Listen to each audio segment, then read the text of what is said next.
friends. Welcome back to Death Before Booze, a true crime paranormal podcast. I am Sam. I'm Jen. Hi, Jen. I missed you. Sam. I missed you too. It's been like 3 days. I know. So terrible. And before we get into our episode, I want to let everybody know, keep an eye out Friday because it is Death Before Booze Appreciation Day, DB Squared Appreciation Day. And we are releasing some fun new things. So keep your eyes and ears out. And, you know, we just want to celebrate our kind of sort of half birthday that comes after St. Patty's Day, because St. Patty's Day is very important.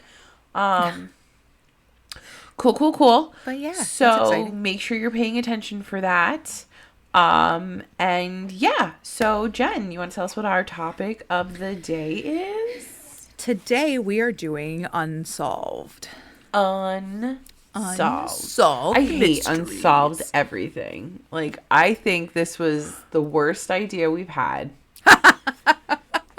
Think about it. Whenever it's unsolved, right? Like, either you get that brain frustration of why can't I close the loop, or you're terrified because somebody was murdered and now that murderer has been out. Like Jack the Ripper. Like, okay, we figured out who Jack the Ripper is now, like a million years later, even though I really don't know if that's absolutely true, to be quite honest. But that's neither here nor there. Neither here nor there.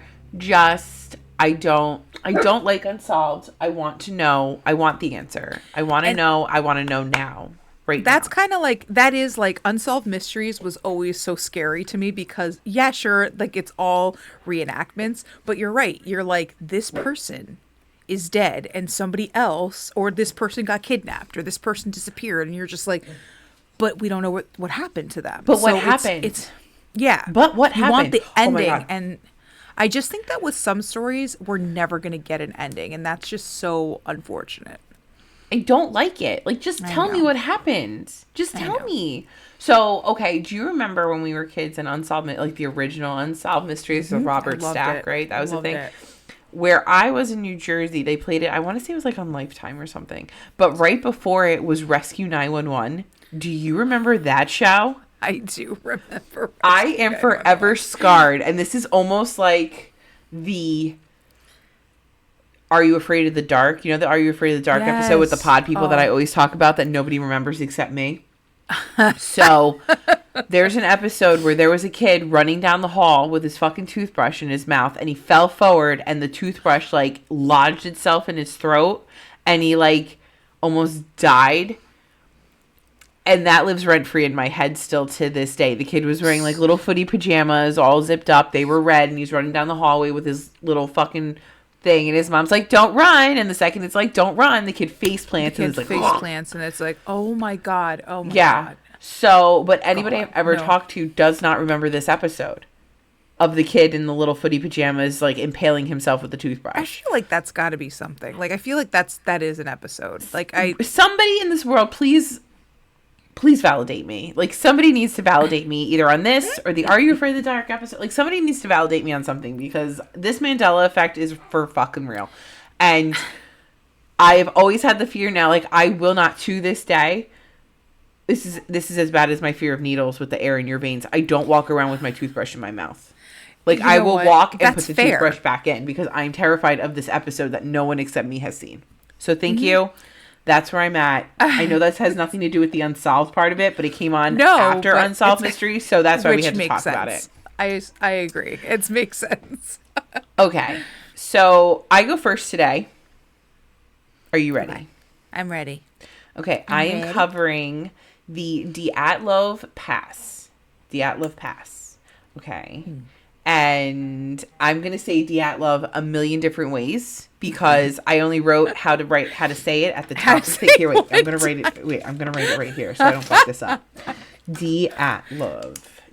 That's how I wrote it too. Dyatlov Pass. Okay, Dyatlov Pass. Funny. So it was named for Igor Dyatlov, and in 1959, Igor was a 23-year-old radio engineering student, and he put together a group for a skiing expedition. And the route he designed was across northern across the northern Urals of Sverdlovsky. I'm so sorry. Oh my God. Please, Russia, don't bomb me. Sverdlovsky Oblast in the Soviet Union. Okay. And the upper streams of Lazva River. All right. So the goal of this expedition was all the people who went. So there were 10 skiers in a group, and they all went, and they all had grade 2 certifications for skiing, and they wanted to graduate to grade 3. So for them to do that, they had to create a grade 3 like expedition, complete the expedition, and come home. So this required candidates to traverse 300 kilometers, and I really wish I would have left what the miles were for that. But let's keep going. So this team of 10 were basically students, fellow students and peers at the university that Igor went to. There were 8 men and 2 women, and I said all that. So cool.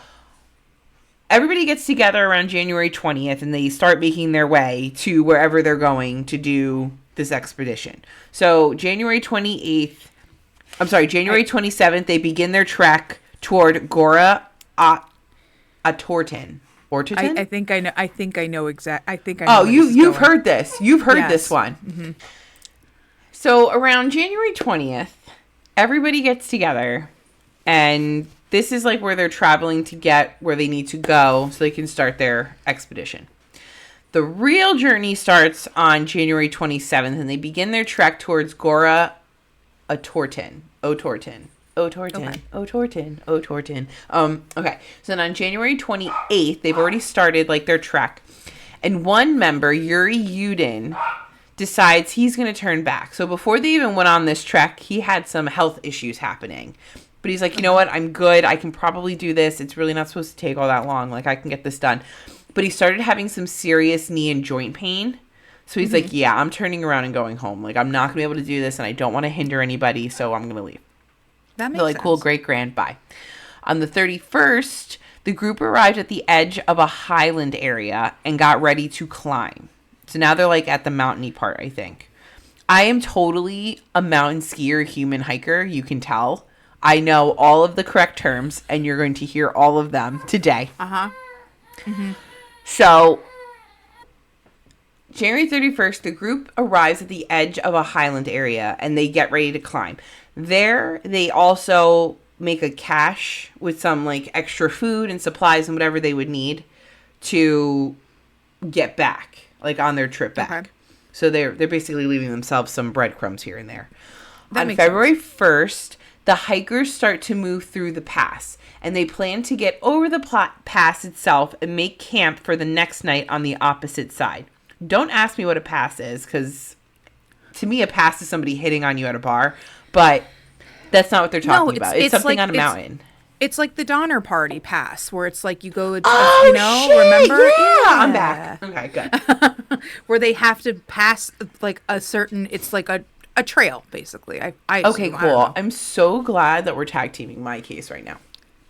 So they want to get to the other side of the pass, and that's where they're going to set up camp. But they start hitting bad weather, and the snowstorms are, like, ridiculous, and visibility gets really hard.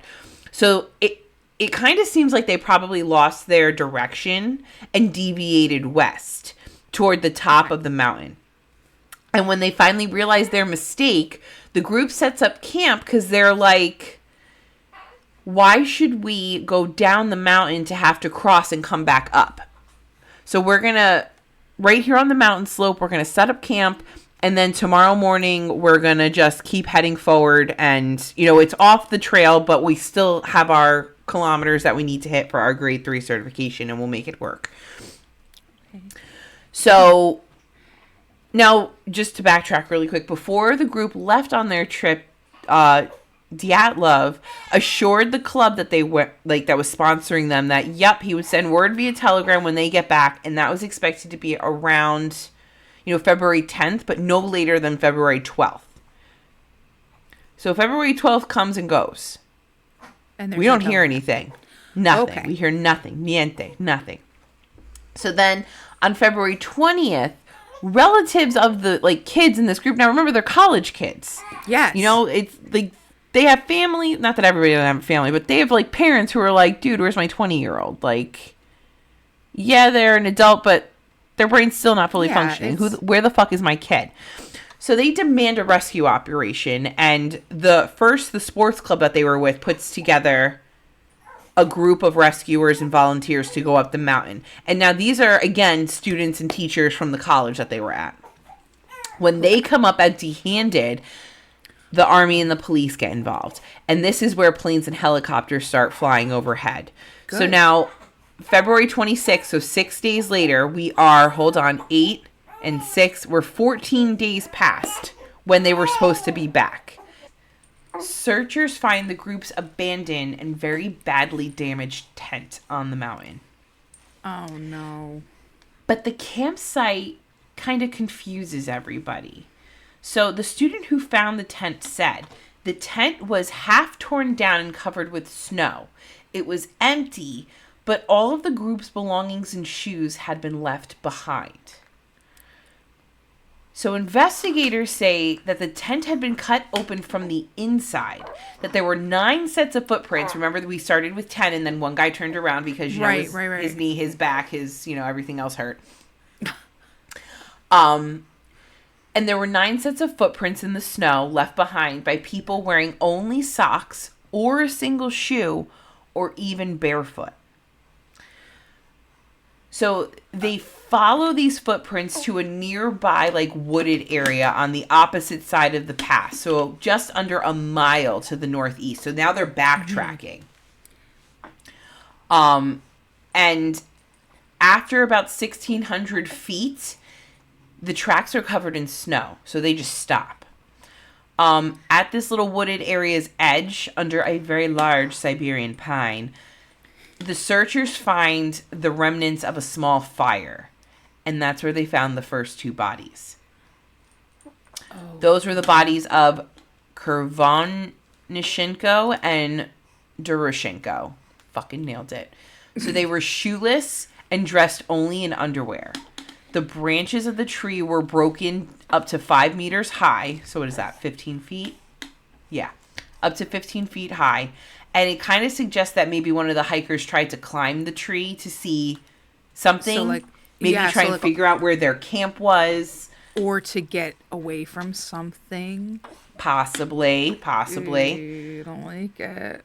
Mm-hmm. So then behind the pine tree and the camp, the searchers found 3 more corpses. So that was Dyatlov, Komogorova, and Slobodin.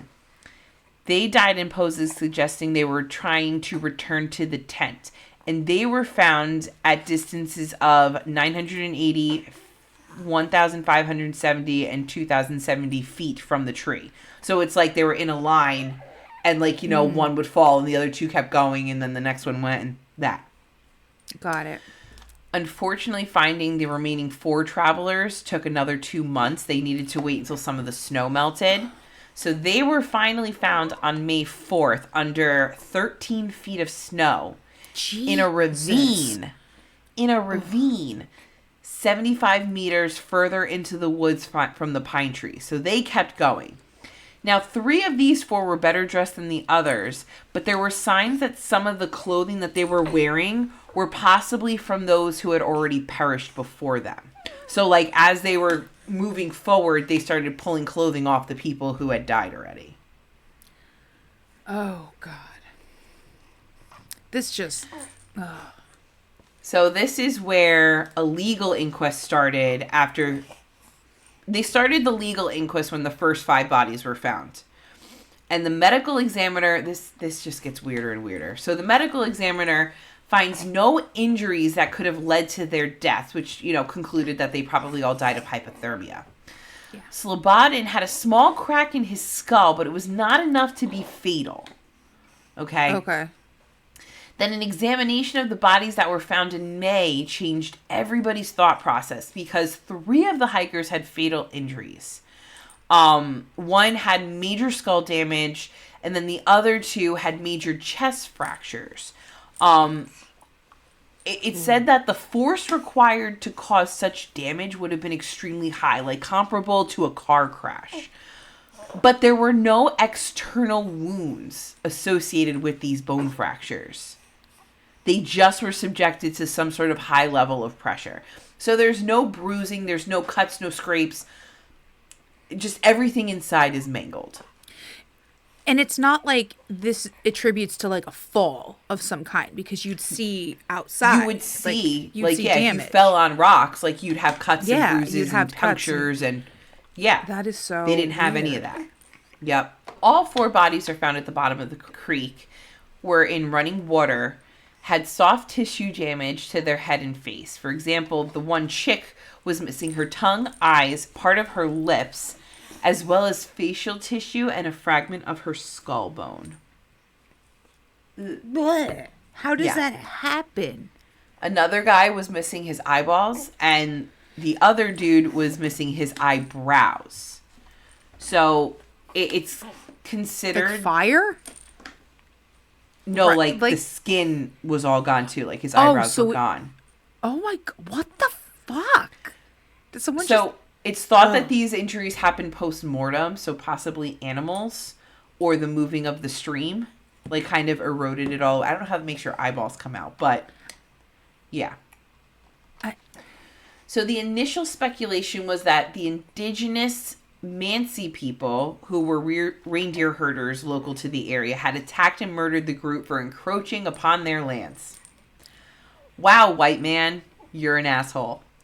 Just saying. Immediately, it's the indigenous people. Yeah. I hate them. Like... So several Mansi were interrogated, but the investigation indicated the nature of the deaths did not support this hypothesis, considering only the hikers' footprints were visible, and they showed no sign of hand-to-hand combat or struggling. I feel like if it were my land and I saw people in, like, not anything, because most of them weren't wearing any clothes, I'd be like, you know what? Can I help you? Like, I'm just going to either can I help you, or I'm just going to let this happen, because, like, they're not here to attack. Yeah. They're not going to attack us here, so. Yeah, how's this going to work out? Okay, so although the temperature was super low, and I'm talking like -13 to -22 degrees Fahrenheit. For those of you who use Celsius, that's -25 to -30 degrees Celsius. And the storm was blowing. The dead were only partially dressed. So like I said before, one had a shoe, one only had socks, some had their underwear, some had ripped pieces of clothing. Some had extra clothing that seemed like it came from the people who had already passed away, so that could maybe explain it. But there is a phenomenon called paradoxical undressing, and this is where you get so cold that your nerves think you're on fire and hot, which could also explain why some of the bodies had nothing on them. Like, they ripped their clothes off themselves. And then the people who had a little bit more wherewithal about them were like, oh shit, I know exactly what's happening. I need to put more clothing on. Right. You know? That makes sense.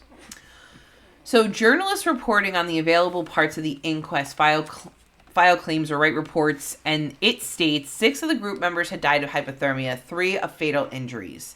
There were no indications of other people nearby on the mountain apart from the 9 travelers. The tent had been ripped open from within. I'm just kind of reiterating everything that we've already talked about because we're going to get into... But that makes sense. Yeah. The victims died 6 to 8 hours after their last meal. Traces from the camp showed that all the group members had left the campsite of their own accord and on foot. Some levels of radiation were found on some of the victims' clothing. And then to dispel the theory of an attack by the indigenous Mansi people, some dudes stated that the fatal injuries of the 3 bodies could not have been caused by human beings because the force of the blows had been too strong and no soft tissue had been damaged. Okay. Released documents contained no information about the condition of the hikers' internal organs. However, there are no survivors. At the time, the official conclusion was that the group had died because of a compelling natural force. The inquest officially ended in May of 1959, so May of that same year. And as a result of an absence of a guilty party, the files were sent to a secret archive. Huh. Sounds like there's something hiding. How about that? So in 97, it's revealed that the negatives from one of the group's cameras were kept in the private archive of one of the investigators. And the film material was then donated to the investigator's daughter, who then donated it to the Dyatlov Foundation. So now there's a foundation for this whole thing. Like now, and they kind of keep the memory alive, and like they're still trying to figure out what happened, shit like that. Diaries from the hiking party also fell into Russia's public domain in 2009. On April 12th of 2018, Zolotaryov's remains were exhumed on the initiative of journalists of the Russian tabloid newspaper. Yeah, there's a lot of consonants. And contradictory results were obtained. So one of the experts said that the character of the injuries resembled a person knocked down by a car, so getting hit by a car. And the DNA analysis did not reveal any similarity to the DNA of living relatives. So the person who's buried, he doesn't have the same characteristics that it was documented that he did for his death. And his DNA doesn't match his lineage of people still alive. So it's a different person that they buried? They buried a different person. And it also turns out that this dude's name was not listed with those buried in the cemetery with the other people. So they buried a body, but they didn't put his name down. Like, it's fucking weird. However, the reconstruction of his face from the exhumed skull did match a post-war photograph of Zolotaryov. But they're still suspicious, like, that's not him. Like, that's not. Thank you. That's not him. It's not a matter of like, well, it kind of looks like him. No, it's not though. It's not. It could kind of look like a picture of him, but it's not him. It's not him. Honey, it's not him. What is happening here? What is happening? What is happening, Sam? I don't know. That's why it's on Unsolved. Thank you. I don't think I came up with this topic. I'm blaming you for this one. You know, it probably was me. I'm not gonna lie, it might have been me, but I'm blaming you anyway. It's probably in February of 2019, Russian authorities reopened the investigation into this incident, and only 3 possible explanations were considered. So they were like, "All right, these are the 3 things that we are going to look into, and if it's not one of these 3, we don't fucking know." Okay. So the 3 possible explanations being considered were an avalanche, a slab avalanche, or a hurricane. Because hurricanes are so prevalent on top of mountains.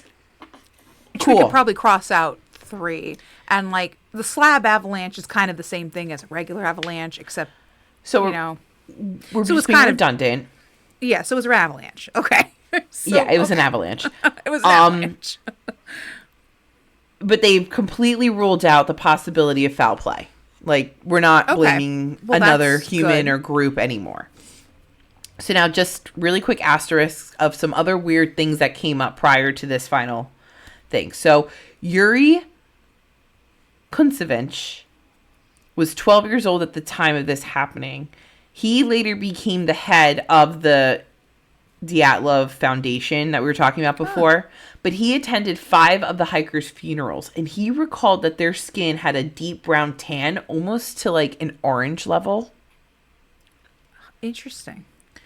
And then another like side fact is that another group of hikers were about 30 miles south of this incident, and they reported seeing strange orange spheres in the sky to the north, so where they would have been the night of the incident.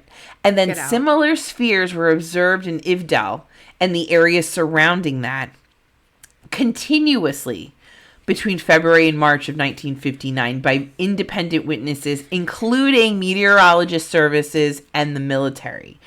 These sightings were not noted in the 59 investigation, and most of the witnesses came forward years later to be like, nah, bitch, I saw those fucking orbs in the sky. I saw that. So it's aliens? Is this where? Get out of here. I love it. I'm here for it. This dude, Anatoly Gushchin, wrote a book in 1990 that really honed in on a theory of a Soviet secret weapon experiment. So that's another fun one. Okay. Many of those who were involved stayed silent for the 30 years until, we started, re-looking into this. And many reported new facts about the accident. One was a former police officer who was, involved, Lev Nichkin Ivanov, and he led the official inquest in 1959, but in 1990, he published an article that included his admission that the investigation team had no rational explanation for the incident at all, and he also stated that his team, after, like, his team reported that they had also seen flying spheres, and he had received a direct order from high-ranking regional officials to dismiss this claim. All right, so the Dyatlov Foundation was founded in 1999 to help the Ural State Technical University, where all these people came from. The foundation's stated aim is to continue investigation of the case and to maintain the Dyatlov Museum to preserve the memory of the dead hikers. On July 1st of 2016, a memorial plaque was inaugurated in Soloskamisk, nailed it, in Urals Perm region, and it was dedicated to Yuri Yudin, the sole survivor of the expedition group who died in 2013. So let's talk about the theories. We mentioned a couple, but now we're going to dive in a little bit. So on July 11th of 2020, the deputy head of the Urals Federal District, he said, it was an avalanche. We're writing it down. It was a fucking avalanche. That's the official cause of death. We're done with this. Later, independent computer simulation and analysis by the Swiss researchers also suggest that an avalanche could have been the cause of death. But there's more evidence against an avalanche than there is for an avalanche. So the location didn't have any signs that an avalanche took place. You got to think, a huge amount of snow coming down the hill would leave some sort of a pattern. There would be debris. Like, the trees would have been affected. That's fair. And then the bodies that were found within the month of the event they were found with a very shallow layer of snow. They would have been feet deep like the other ones. And they would have been moved. They would have been nowhere near the top of the mountain where they were. They would have come down the mountain. So there would have been damage to the tree line. It would have been, the site would have been different. Over 100 expeditions of this region have been held since the incident, and there has never been any reported conditions that might create an avalanche, and no other avalanches have happened since. Plus, the footprints were still there. The footprint patterns leading away from the tent were inconsistent with someone running in panic or in any real or imagined danger, and all the footprints leading away from the tent and towards the woods were consistent with individuals walking at a normal pace. And the footprints were still there. Those would have definitely have been gone. So avalanche, I'm voting no. Like that, in my very expert opinion of sitting on my couch and reading 4 things about an avalanche today, that's not what it was. Yeah. So the next one is a Kabatic wind. So in 2019, a Swedish-Russian expedition was made to the site, and after investigations, they proposed that a violent Kabatic wind could have been what caused the incident. So now Kabatic winds are a downslope wind caused by the flow of an elevated high-density air mass into a lower-density air mass below under the force of gravity. So when 2 really dense air masses meet at a very bad spot, it creates this rare, very violent experience. This is the implication. This has happened before in Sweden. That's kind of what did this. In 1978, there was a case on Anaris Mountain where this happened. And the topography of the location where the Dyatlov Pass incident happened matches that almost to a T. So this one could have happened. And what the sudden Kabatic wind would have made it impossible to remain in the tent. And the most rational course of action for these hikers would be to get out of the tent that was now cover it in snow a little bit to save it, but seek shelter behind the tree line, which would have broken up this wind. Okay. So on top of the tent, they found the snow. They found a flashlight that had been left on, and they think that it was left on intentionally, so in the dark, when the wind subsided, they'd be able to find their tent again. And it's thought that, this part throws me though, that they created 2 shelters under the snow to like protect themselves from this wind in the trees. Okay. But the shelters were never found. And 4 of them were found down in a ravine. And the other 4 were on top. Around a like, tree. Around the, in the area of the tree line. So that one doesn't really work for me either.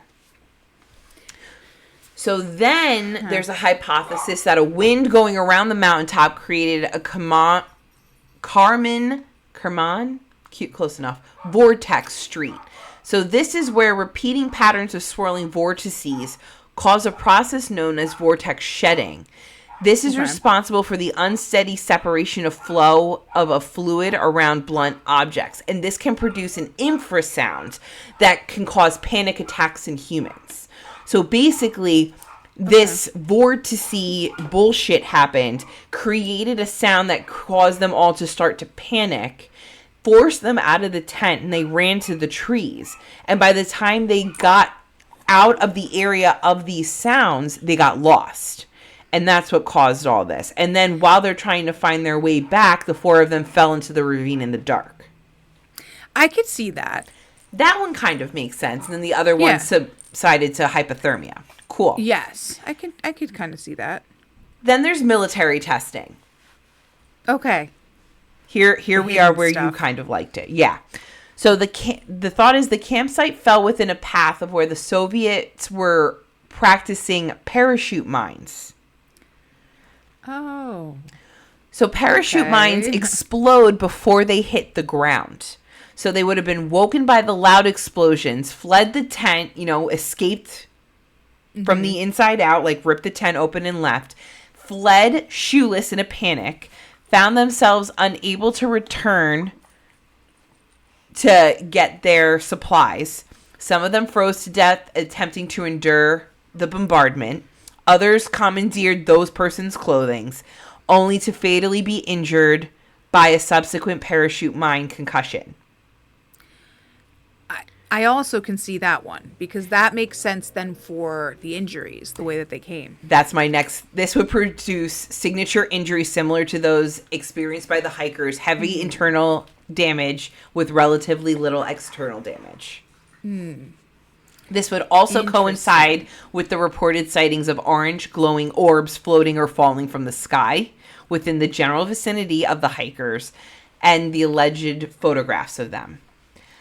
A similar theory is that they were testing radiological weapons, and that's why some of them had radiation on their clothing and persons. But that would have had radiation all over the mountain, all over the trees, all over all of them, not just some of them.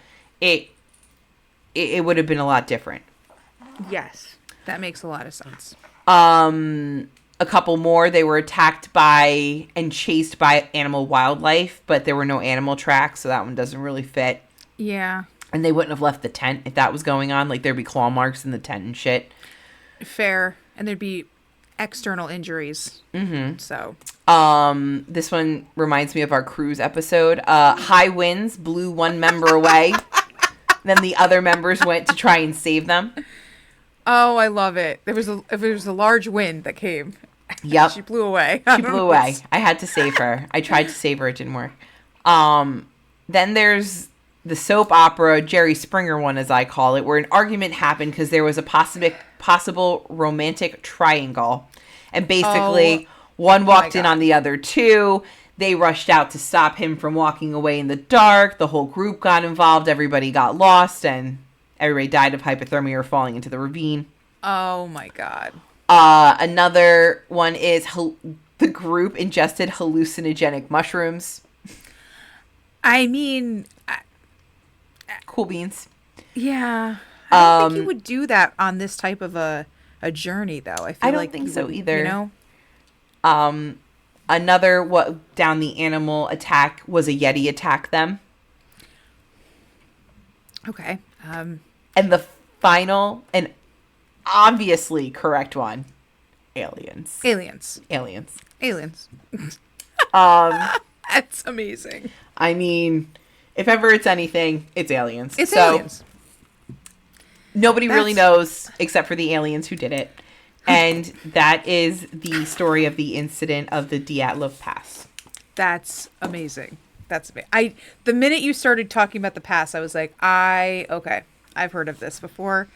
Yeah, that's, oh my God. Yeah, it's aliens. I like it. It's aliens. So there you have it. So that's solved. We figured it out. I mean, we got there. I had to go through all of those other ones just, to cover everybody's bases because, somebody's going to be like, Sam, what about the military? What about... We know it's the aliens. It's the aliens. It happened. It's fine. It's happened. It's over. I mean, they've claimed another one, unfortunately. I don't know why they didn't just keep the bodies, but whatever. Oh, wait. I want to give a quick... what is that? Disclaimer? I want to give a quick disclaimer. There are pictures on the blog. There are pictures of remains on the blog. So if you don't want to see frozen bodies, don't go to the blog. Don't look at the pictures on the blog. Yeah, don't check up the pictures. Cover your eyes when you go past that part for our sources. Yeah. Thank you for coming to my TED Talk. Okay, Jen, your turn.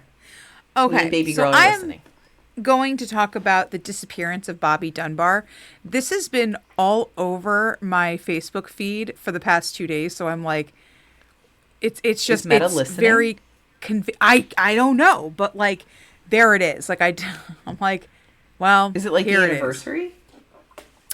I don't know. I think it's just like Crime Junkie did it and they like redid. I don't know. There's a lot of podcasts who have done this, but I was just like, why now when I'm doing it? It's my turn to do it. I want to do this one. Isn't that the worst? Can I tell you how many times I'm like, oh my God, I'm covering this. And then like I listen to And That's Why We Drink or Paranormal Chicks and like they cover it. So I need to change my case because I don't want it to be like, oh, the same, Sam copied them. Just after. Yeah. Like, I know I shouldn't do that because like, I did all that work, but like, I'll just do it at a different time. Yeah. But yeah, I know exactly what you're saying. So anyway, we're starting with Bobby Dunbar, who Robert Clarence Bobby Dunbar was the first son of Leslie and Percy Dunbar. He was born May 23rd, 1908 in Louisiana. In August, like August 23rd to be exact, 1912, the family decided they wanted to take a fishing trip to their family cabin at Swayze Lake in St. Laundry Parish, Louisiana. So we're going to have a fun time. We're going on vacation, baby! Yeah, there's a lot of family there. So the family that went consisted of Leslie and Percy, the parents, Bobby's younger brother Alonzo, and a few other family members and family friends. It's going to be a fishing trip. Everyone's excited. Yeah. I'm so excited. Let's go fishing. It's like a perfect thing. And for like a 4-year-old kid, like this is like the best day ever. So, do you remember when we were kids and we had the little fishing rod where you just held the button and threw it? Yeah. Did you have one of those? Oh my God. I think I did. I never went really fishing. I went one time and I was like, I don't think I could do this. Oh my God, I love it. It was just, I love that. It was just, I don't know. It was just too much. I was like, it smells weird. Like I love fishing. I don't want to touch the worm. Like I don't want to touch the bait. Yeah. And I don't want to take the fish off when I catch it. And when we started talking about it, I said to Ken, "Can I just get this princess fishing line, like this fishing pole, like from the Dead Things place, whatever that's called, old Bass Pro Shop or whatever?" He's like, "No, you need a real one." I was like, "Damn it!" So I have a real fishing pole. That's so good. Yeah, it's fun. That's funny. So Percy, unfortunately, got called back to go to work because I think he worked at like some kind of company. So this was annoying for his son Bobby, and Bobby was kind of throwing a fit and like, "What the?" Which, Dad's supposed to be there. Hello, we're going fishing. The fuck, Dad? Their family friend Paul Mizzy offered to take Bobby and the rest of the kids down to the lake to fish. Everybody knew him. He was a family friend. Fine. Let's take all the kids. So Paul was a good friend. He would take Bobby horseback riding and fishing. The parents all went, no problem. Let take all the kids. We're going to do a fish fry. Like, we'll be ready. Okay, fine. How many is all the kids? I don't know. There wasn't a number, but there was, again, Bobby and Alonzo, his brother, and probably a couple more, like cousins or something. Not like a huge, like, a lot, like over just saying. 10. I think it was like a 5 or 5, maybe 5, One 6 guy kids. who doesn't have kids and now needs to deal with all of the kids. Needs to deal with a gaggle of kids. Now you're like, what's Yeah. happening? But I think it was probably like I maybe could 4 or understand 5. throwing one of them in the lake and being like, oh, fuck. Right, and being like, get out of here. Oops. So the boys were called back for lunch. So then Paul recalled putting Alonzo on his shoulders and guiding the group back to the cabin. When all the kids returned, Leslie realized Bobby was not with the group. So this was a freak out. Immediate panic. I hate So everything about it. Party began searching. They went up to the North Trail thinking, well, maybe he tried to go after his dad. And on the way up the trail, they actually ran into Percy, who was on his way back, saying, hey, we're looking for Bobby. So Percy's freaking out. Everybody's freaked out at this point. I'm freaking out. Oh, my God. So that night, the search continued, I'm assuming with authorities. Like, I would assume that you would have authorities help you. I would hope you would get them involved. Right. They know probably the woods in the area better than you do. Because they're in the woods, right? Like, yeah, they're in the woods. Okay. So they threw dynamite into the lake, hoping it would eject a body if he was in the water. Because maybe he drowned. I've never heard this technique, by the way. Fuck? Like, wow. Killing all the fish. Also, they dragged hooks across the bottom of the lake, thinking if he was at the bottom, they can grab him. Yeah. Nothing showed up, so nothing came about it. The next morning, 500 men had come to help with the search. Divers went into the coves where the hooks weren't able to reach, and the only thing they were able to turn up was a dead deer. Because his body was not found, searchers believed he could have been eaten by an animal because there were a lot of alligators in the area. So they grabbed a couple alligators, dissected them to see if there were any remains inside, and they found nothing. Alligator. Don't you think there would be blood and like, I don't know, fucking cloth or something? Like the gators don't eat every piece. Exactly. I've watched National Geographic. And there's some kind of evidence behind like clothes and all that stuff. I think you would have seen a gator while you'd be like, hey kids, watch out for that fucking alligator right there. Right. And if you didn't, at the very least, like, you would probably hear some kind of a struggle, at least. Yeah, exactly. The kid would have been screaming. Now, some sources say, because some of the sources I got were conflicted on this, a couple days later, his hat was discovered a distance away from the lake, indicating that perhaps he was kidnapped. Now, some sources didn't say anything about this hat and said that they never found it. So it kind of depends on, I guess, which is going to be a common theme here. Many family members, unfortunately, had to return home, but the men stayed behind to continue the search. They did find bear tracks in the woods, no evidence of a body or anything indicating he had been killed by an animal. Some thought he had been kidnapped because maybe somebody grabbed him, was on a small boat, grabbed him, and then kind of carried him along the trail. No, this dude didn't see a boat? The other kids didn't see a boat? They didn't see anything. So, but it could have been it could have been, who knows? There were also train tracks nearby, so searchers had run into, some stragglers that were wandering the track. So they think, okay, well, maybe some of these people might have come out, saw him wandering and grabbed him. It could be. So the family, like a hobo or a vagabond. Yes, that's kind of what they're thinking. Yeah. Like someone was kind of just wandering. Those aren't good terms now. I know that. I'm sorry. No, it's really not. Know. But back then that was kind of what it was. They called them stragglers, but like we kind of know what we're. So the family and town officials offered a $6,000 reward, so about $160,000 today for information. And actually it's interesting because the townspeople put money into it too. So they're like, we're offering this, and so that's how it got such a big amount, which was really sweet. I think that's really nice. Awesome. That's really awesome. So August 26th, authorities contacted the police in New Orleans because they thought, okay, maybe he could be there. Maybe, who knows? So they're trying to contact the surrounding areas. Percy also went down to New Orleans, and he was distributing pictures of his son to be like, if you happen to see him, photos of Bobby were sent to counties between Texas and Florida. reading, quote, 4 years old, full size for his age, blue eyes, light hair, fair skin. Left big toe has a burn scar from when he was a baby, which is also smaller than his right big toe. Last seen wearing a red romper and no shoes with a straw hat. Well, now I need to know what happened to his toe. I know, right? Now the toe They is in didn't tell question. us that. Now the toe, what happened Now to the his toe is in question. What happened? Did you burn it? Did he burn Not it? only do I need to know what happened to this kid, what happened to his fucking toe? Right, exactly. So after 8 months of searching, Bobby was still not found. So the unused reward money was given back to the townspeople because they kind of were like, it's been 8 months. We don't really know. There's no leads. But a week after this, like so good timing here, the family received news that there was a boy matching Bobby's description found in Mississippi. Okay. So they located William Cantel Walters, a handyman who specialized in tuning and repairing pianos and organs. Love that. Okay. Yeah. That's a niche market. I'm in. Yeah. So William had been seen traveling with a young boy who matched the appearance of Bobby. Once they brought him in, at first William had inconsistent answers on who the kid was and what he was doing with him.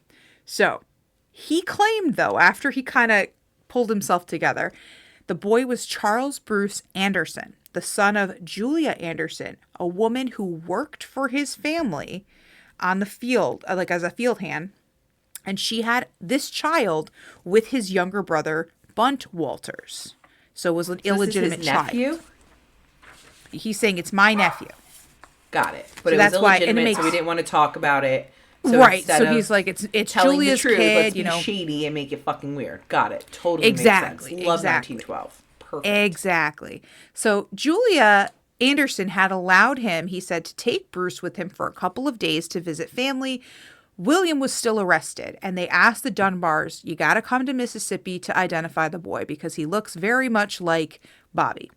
The boy did have a burn scar on his toe and a mole similar to Bobby's. Get the fuck out. How did he burn his toe? But he didn't answer to Bobby. So that's where there. But again, he's 4.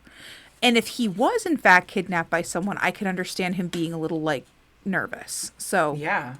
Okay.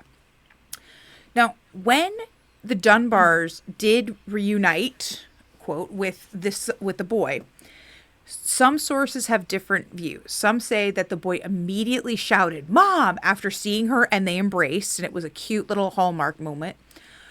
Another source said the boy cried and Leslie was unsure if this was her son, which she voiced. Both accounts said the Dunbars did have doubts that this was their son. Some say he immediately recognized his brother Alonzo, called his name, kissed him, showed signs of recognizing the whole family. Percy even remarked when he saw the boy, his eyes were smaller than Bobby's.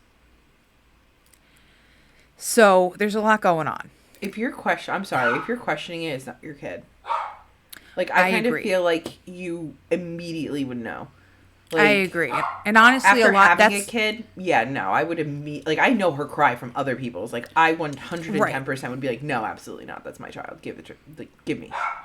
Yes, I agree. This reminds me of that Changeling story. Yeah, that's kind of where like, weird I vibes think from that. Maybe that's kind of where they got in the ideas from. But the next day, Leslie then she bathed her son, and she then positively identified the moles and the scars and said, this is definitely Bobby.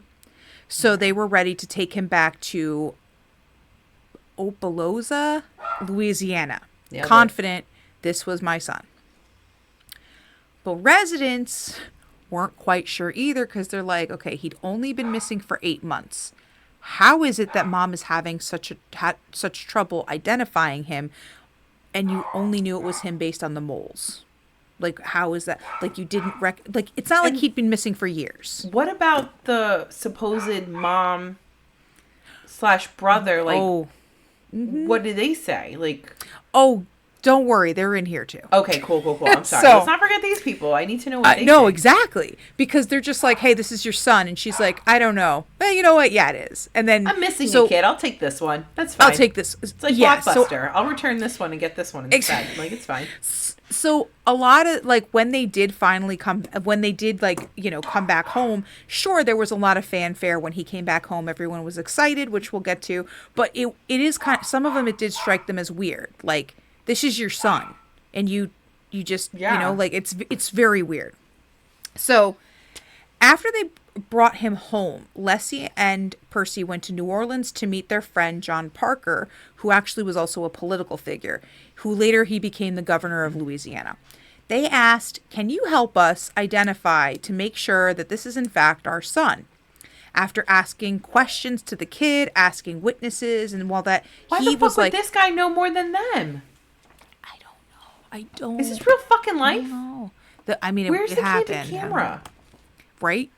So he did say, without a doubt, this is 100% your son. Okay, so that made them feel 10 times better. So now they're like, I am 100% confident this is my son. So he started to acclimate. He seemed to be remembering things. The longer he was there, he played well with his brothers. The town welcomed him back, and the parents even, according to some sources, gave him a bike and a pony as a... Well... So some, like, there was, again, I watched BuzzFeed Unsolved, their recount of this, and one of them was like, isn't this kind of, can be seen as a bribe? And it's like, sure, because it's like, well, I'm not your kid, but, like, you're giving me a horse and a fucking, like, that's fine. I'm getting the ick, like, bad ick right there. At the same time, I feel like it's more of a, oh my God, thank God my son's home. So I can understand mom and dad being like, oh, you want McDonald's? You want this? You want the McFlurry? I don't give a shit what you want. I'm going to give you, like, I can understand that part also. Because I don't like any of it. Oh no, I'm not saying I like it. I'm just saying So now kidnapping in Mississippi, because we're going back to Mississippi where William is still in jail, was considered a capital offense. Well, yeah. So William insisted to authorities, you got to contact Julia. I didn't take this kid. You got to contact the mom. Okay. May 1st. So they found him. And then May 1st, Julia Anderson, so mom, left North Carolina and went to Louisiana to reaffirm William's contention that the boy was in fact her son, Bruce. So she says to the authorities, she allowed William to take her son for only a few days to visit his sister, but those days turned into months, and she did not give him permission to take her son that long. So either way, she kidnapped a kid. So she didn't report him missing, which is kind of odd, but she was like, no, I did allow him to take my son, but not for, So it did concern her when she realized William had taken her son out of state. So the authorities went, okay, here's what we're going to do. You're going to come down to Louisiana. We're going to show you 5 boys, one of them being Bobby, or the boy, and you're going to see if you can identify him as your son. So she reportedly, when all 5 of them came out, she gave no indication that this boy was her son. She asked if this was the boy recovered. And when she wasn't given an answer, this showed police she wasn't even really sure. So. Wow. Ooh, sorry, baby girl. But same thing when the boy was undressed. Could you get your chin out of... So, but when the boy was undressed, she was able to say, oh, okay, I know it's him because of the marks. Yeah, I know. I see your face. I know. So, what the actual fuck? The other problem was the town of Louisiana, because that's where this kid's from, had already decided the boy was Bobby. They already, gave him a, welcome back. And it didn't reflect well for Julia, but also the boy reacted the same way with Julia that he reacted to Leslie. So it's not like he recognized, like, oh, that's mom versus, like he kind of had that same reaction. Imagine this poor child was on the autism spectrum at the time. Could you imagine? Like he and, what just like your wasn't Like, just Like, didn't perform just didn't like other know? like, Yeah. not that he didn't know, but like just wasn't so expressive in nature. Yeah. So like they're like, well, he didn't seem excited to see you, and it's like He's not excited to see anybody. he's not. He's not You excited could to bring see fucking anybody. Mickey Mouse in here. You'd be like, yeah, Yeah, cool he's shit. not excited. Is there a train nearby? Can Right. you tell me about a train? Like, I'm not trying to be an asshole. Like, no offense. No, to but Autism that's Spectrum, literally that's you know. Yeah. So because she wasn't able to identify him on the first attempt, the media started to question her morality as a character. So they brought up her past. Yep, she had had 3 kids with 2 different men out of wedlock. Okay. She had to give up a daughter for adoption because she was unable to care for her. Her infant died. Not anything that she did. And now the press, and now this. So they're like, so the press actually went pretty hard. And they said, quote, she had not seen her son since February of 1912. She had forgotten him. Animals forget, but this coarse countrywoman, several times a mother, she forgot. Wow. What fucking wow. That I don't know. I just was like, So, this woman's brother-in-law, or they weren't married, but but supposed the brother-in-law basically stole her brother-in-law. kid, went out of state, Yep. and she's the bad guy. She's the bad First guy off, because that's my number one. I'm not done. Hold on. I'm so sorry. I'm gonna let you finish. But my second point is, I'm gonna let you finish. My second point is, nobody freaked out when the other kid's mom couldn't positively ID him like within 30 seconds. What about her? How come she's not? How come we're not all up in her shit? Yeah. This one's bad, but that one isn't because she's married and the other one isn't. Like, that's kind of what it fell down to. And the fact that now Leslie and Percy were like, no, this is definitely our son. This woman's coming in saying, well, no, this is my kid because whatever. And they're like, well, no, you're just a bad mother because look at all the shit that you've done. Like, you weren't even married when it you had doesn't mean kids. it's not her kid. I'm so fucking annoyed right now. It does not if mean she that it's wasn't her. sleeping on me right now, I would be screaming. You know that, right? Like, this would be so much worse right now if she was not sleeping. Oh, I know. Okay. So the court authorities also, of course, didn't believe her. Julia had no lawyer. She had no money. She had no allies. So she had to return home to North Carolina without her son and no ability to kind of fight back because she had nothing. So, Oh my God. At least that motherfucker's in jail who took him, though. well, this is what we're getting to. So during William's God. trial, Julia testified that yes, he did, in fact, tell the truth. This kid is Bruce. This is not Bobby. This is Bruce. So also people around the town testified that William was seen with this boy before Bobby went missing. So, okay, so this is not Bobby that he took. It's Bruce. Mm-hmm. But the courts determined the boy was Bobby, not Bruce. So, how does the court have the authority to do... Where's the DNA test? that doesn't come until later. So in 1914, William was convicted of kidnapping, where he served 2 years in prison before his conviction was overturned. The state did not retry him, so he was released. And up until the end of his life, he maintained he never kidnapped anyone. Now, but he did. Again, he did take his supposed... He took his nephew for a longer amount of time. Which is kidnapping. And he did agree, yes, I did that. Mm-hmm. But he does not... But it wasn't, but what he got convicted for was kidnapping Bobby, not Billy, not the kid, not Bruce Johnson. Bruce, there we go. Yeah, Julia, after this time, spent her time in Popularville, Mississippi, where she actually started a new life. She had a couple more kids, 12 to be exact. Holy vagina monologue, Batman. She became a devout Christian. She helped founded a church. She served as a nurse and a midwife. Although her children and the community said she was happy, she did often speak of her lost son and how he had been kidnapped by the Dunbars. After her death in 1940, her family continued to believe that Bobby was actually Bruce. Yeah, I would too. And actually, in the mid-1960s, Bobby Dunbar did visit Julia's family, which, was 3 years before his death. So they did have a connection after. Okay. And Bobby spent the rest of his life with the Dunbars. He got married. He had 4 kids. He died in 1966. He had been told of the events that had happened when he was 4, but his family members always recounted that he knew who he was and that he was Bobby. Okay. So, seems like a happy sort of ending. Well, later on, one of Bobby's granddaughters, Margaret, began her own investigation because something didn't sit well with her.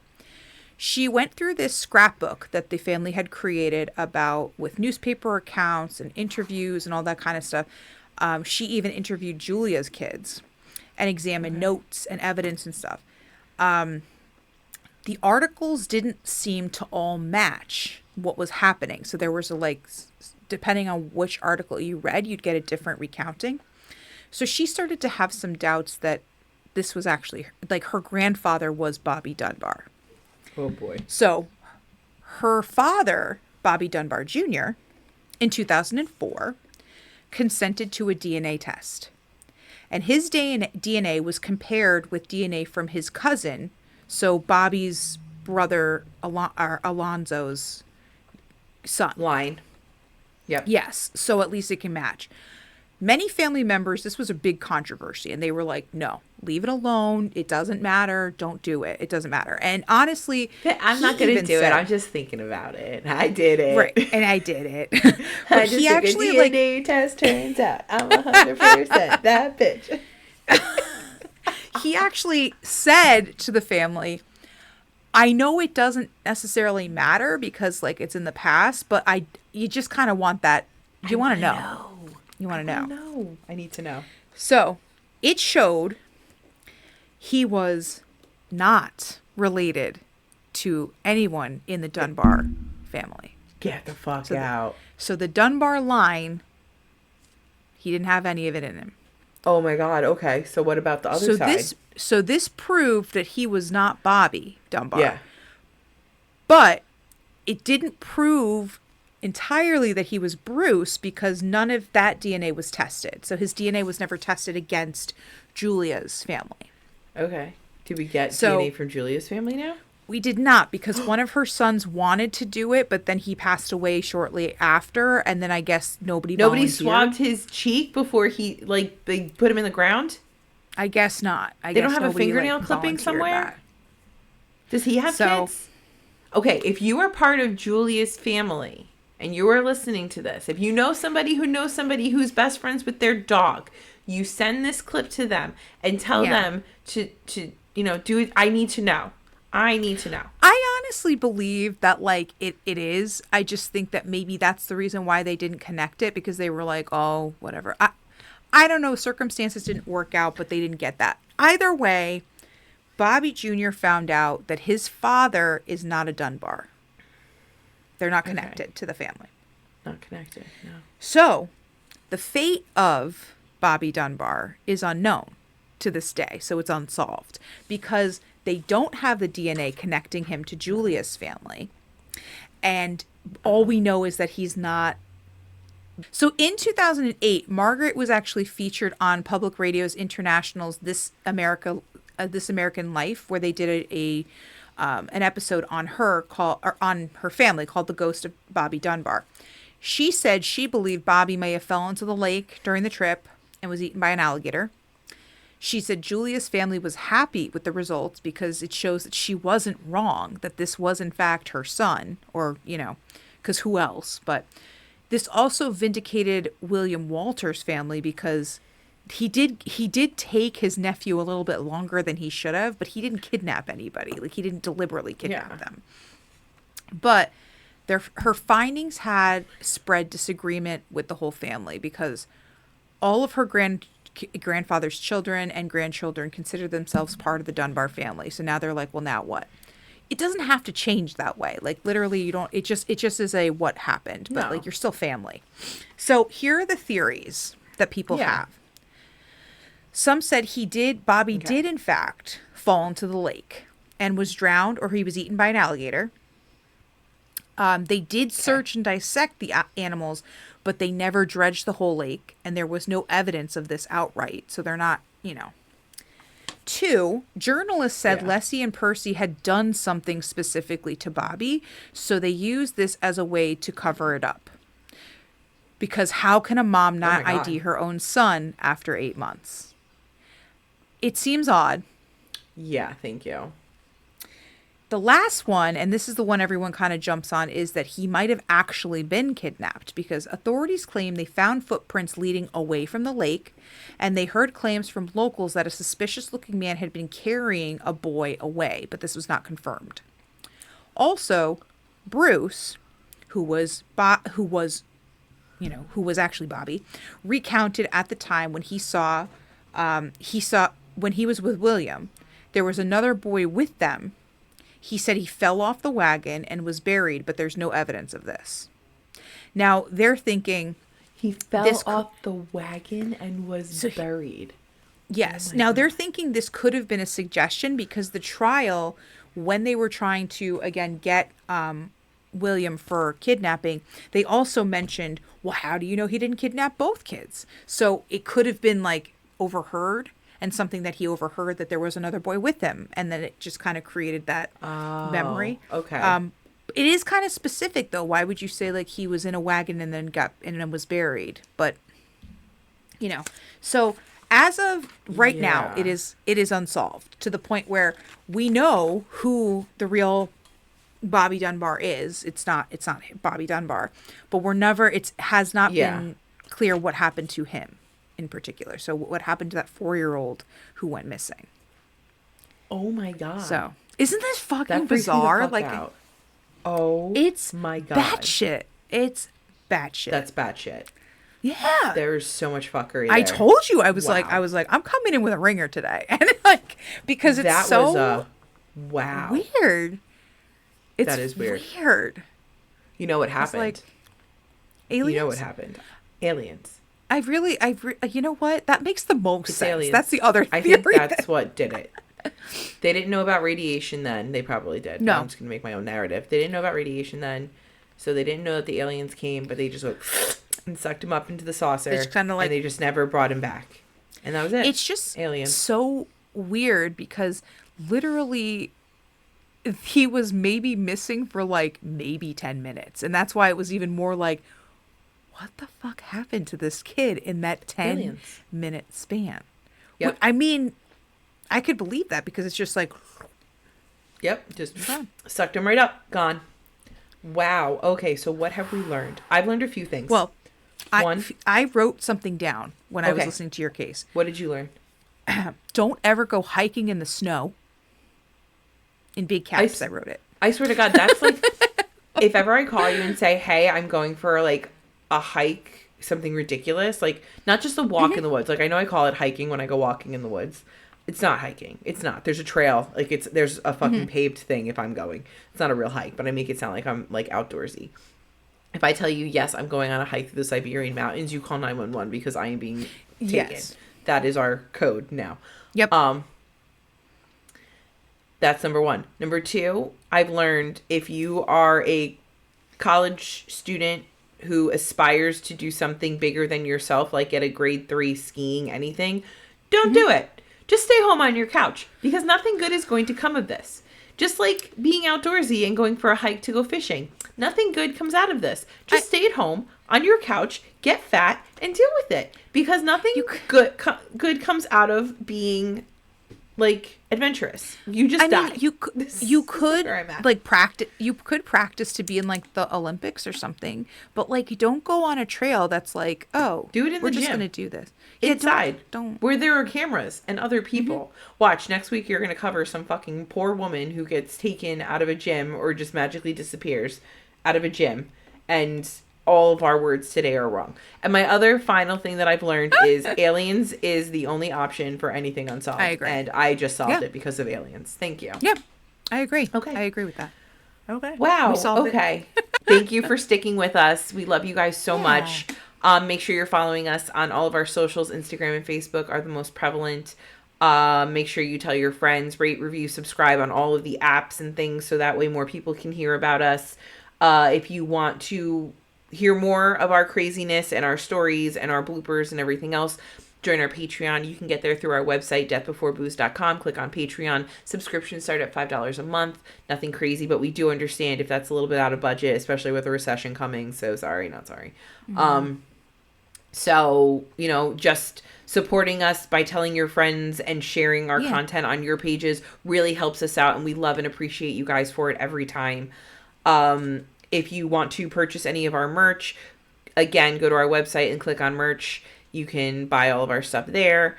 I feel like I'm missing something, but that's where I'm at. Make sure you pay attention for Death Before Booze Appreciation Day, because that's coming Friday, and we have some fun stuff for you. We love you guys so, so much. Thank you so much for all of your love and support, and we appreciate you appreciating us, and we will see you on Friday, and then on our regular schedule Tuesday. Love you. Bye. Yeah, love you guys. Stay spooky. Spooky.